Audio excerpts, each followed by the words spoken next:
Bharatiya Janata party की मोदी सरकार ने फिर से ब्राह्मणों को एक ऐसा कानून बना दिया है जिसने काटो तो खून नहीं की स्थिति हो गई है।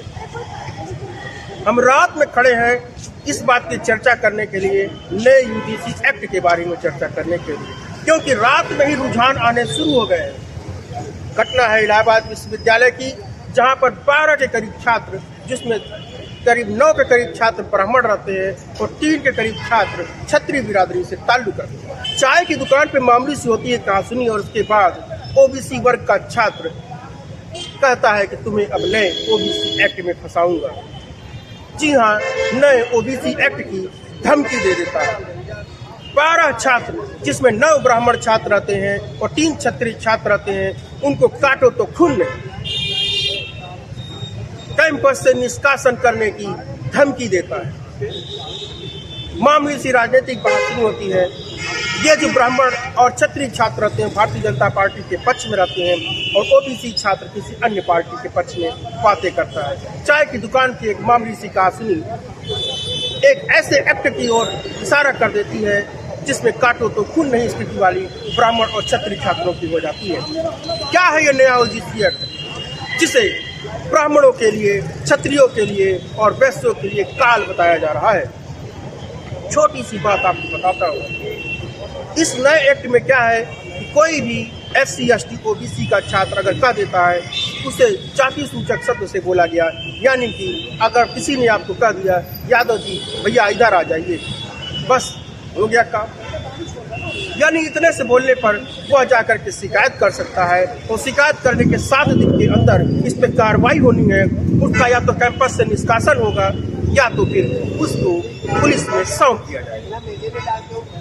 यदि कैंपस से निष्कासन में ही ओबीसी वर्ग का या अन्य वर्ग का छात्र तैयार हो जाता है तो उसे तुरंत ही कैंपस से पार कर दिया जाएगा और यह एक्ट मेडिकल और इंजीनियरिंग जैसे प्रोफेशनल डिग्री कोर्सेज में भी, MBA जैसे कोर्सेज में भी लगाया जा सकता है, जहां पर यूजीसी काम करता है।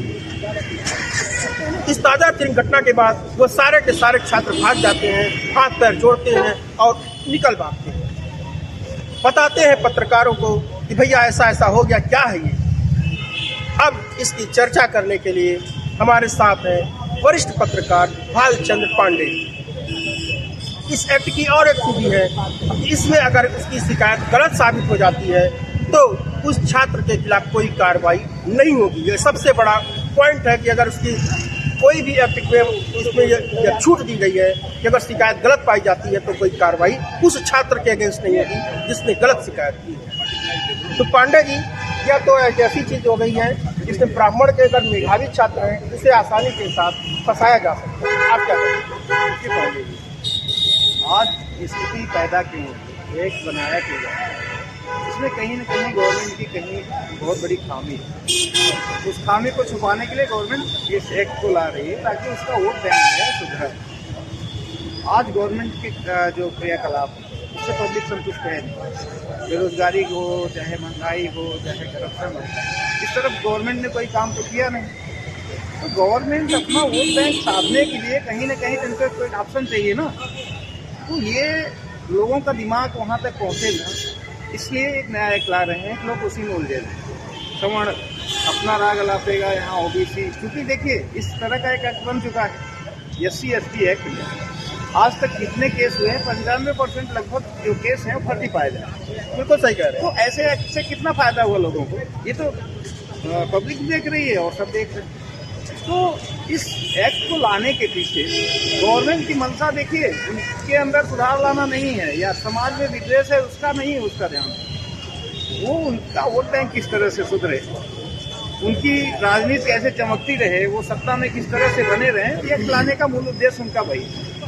ये एक्ट लाएंगे तो ओबीसी में उनका जो है पिछड़ा वर्ग जो है वो इस तरह से बेस मजबूत हो जाएगा और पिछड़ा गवर्नमेंट के पक्ष में या सत्ता पक्ष की तरफ जो रुक जाएगा और अपना मतदान उसकी तरफ करेगा। इसका मूल उद्देश्य ही है। बाकी ऐसा नहीं है कि आज देखिए समाज में एक तरह से इस तरह के एक्ट जो आते हैं ना, ये समाज को जोड़ते नहीं, उठाते नहीं, समाज को बांटते हैं, लोगों के दिमाग में एक फिजूल पैदा करते हैं। तो ये एक्ट देखिए दिमाग ये किसी का ना उत्थान करने के लिए है, न तो किसी को बराबरी में लाने का कारण बनता है। ये केवल और केवल वोट बैंक की राजनीति के लिए। तो पांडे जी ने कहा है वोट बैंक की राजनीति, बिल्कुल सही कहा है, लेकिन क्या भारतीय जनता पार्टी के वोट बैंक में सवर्ण वोट बैंक शामिल नहीं है क्या? नहीं, भोग के भाव सवर्ण वोट दे रहा है। देखिए भाजपा के दिमाग में कहीं ना कहीं ये चीज बैठ चुका है कि सवर्ण जाएगा, तो सवर्णों के पास कोई ऑप्शन दिख नहीं रहा है, तो भाजपा एक तरह से सवर्णों को अपनी बकौती समझ के चल रही या चल रही है। इस समय भाजपा को दिख रहा है कि वहाँ बीसी वोट में किस तरह से सेंध लगाएं, क्योंकि देखिए जैसे अभी सपा ने क्या किया कि पीडीए ला करके अभी जो पार्लियामेंट्री इलेक्शन हुआ है उसमें भाजपा को मात दे चुकी है उत्तर प्रदेश में, तो उसमें चूंकि भाजपा का नुकसान होता दिख रहा है, इसलिए भाजपा को इस समय तो सवर्णों और छात्रों की तो चिंता ही नहीं है। उनके दिमाग में बैठ गया कि जाएंगे कहाँ, तो उनको तो इस समय केवल और केवल चिंता है जो है इसी वोट। जैसा कि भालचंद जी ने कहा है कि ओबीसी वोट की चिंता है। इस एक्ट की खामी जानते हैं क्या है?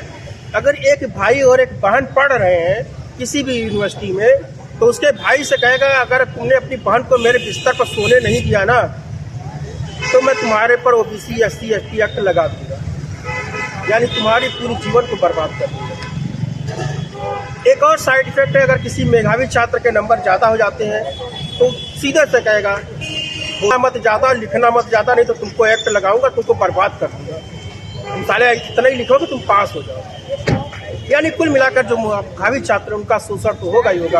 और अगर किसी सवर्ण छात्र की बहन अगर उसी कॉलेज में पढ़ रही है तो आइए आप बिस्तर पर सुलाने के लिए तैयार हो जाओ, नहीं तो ये एक्ट लगने वाला है।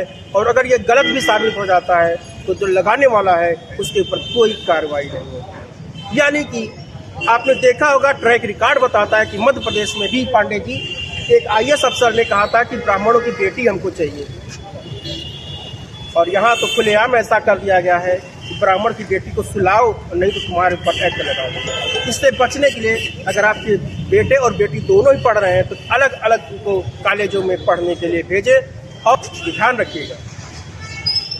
तो अगर आप अलग अलग कॉलेज में नहीं भेजते हैं तो यह समस्या आपके साथ आ सकती है। और पांडे जी आप क्या कहते हैं इस बारे में कि भाजपा सवर्णों को बकौती समझती है, तो मायावती जी ने भी तो कहा है कि ब्राह्मणों को हम जो है अपने साथ शामिल करेंगे। देखिए मायावती जी का जो कार्यकाल है वो सबके लिए समदर्शी रहा है। वो कहने की बात है कि मायावती जी ने ढेर सारे काम ऐसे किए और बीजेपी ने किया भी, तो उसमें जो है जो सुप्रीम कोर्ट ने किया तो बीजेपी ने संशोधन किया। मेरे संज्ञान में आता है कि मायावती के कार्यकाल में जो है एक ऐसे ही एक्ट लाया गया था SC ST एक्ट के खिलाफ कि कोई CO रैंक का अधिकारी ही उसमें जब रिपोर्ट लगाएगा तभी SC ST एक्ट उसमें लगेगा। मायावती जी ला चुकी थी। मायावती जी का कार्यकाल जो है इस मामले में ठीक है। फिलहाल सवर्णों की अपनी अलग राजनीति है, किसके साथ जाते हैं ये भविष्य बताएगा। लेकिन बीजेपी जो एक्ट ला रही है, बीजेपी केवल अपनी ला चुकी है। पांडे जी एक्ट ला चुकी है, उसका दुष्प्रभाव सामने आ चुका है। देखिए बीजेपी जो भी एक्ट ला चुकी है, ला रही है, वो केवल अपनी जो राजनीतिक छवि है उसको सुधारने के लिए, अपनी लीपा पोती को संभालने के लिए बीजेपी ये सब कर रही है। बाकी बीजेपी के पास मुद्दा कुछ बचा नहीं है। महंगाई का मुद्दा बना के बीजेपी आई, महंगाई छोड़ दी, आज महंगाई चरम पर है, बेरोजगारी आज चरम पर है। अरे पांडे जी बेरोजगारी आज चरम पर है। तो इन सब मुद्दों से लोगों का ध्यान हटाने के लिए सिर्फ और सिर्फ जो है वो एक्ट, बाकी और कुछ नहीं। चलिए भाई, कुछ सवर्णों आप इससे बचने के लिए, अगर आप ब्राह्मण है, क्षत्रिय, वैश्य है, तो जिस कॉलेज में जाइए ब्राह्मण, क्षत्रिय और वैश्य से ही अपना सारा संबंध रखिए। अगर किसी अन्य से आपने रखा तो उसके लिए आप स्वयं जिम्मेदार होंगे, क्योंकि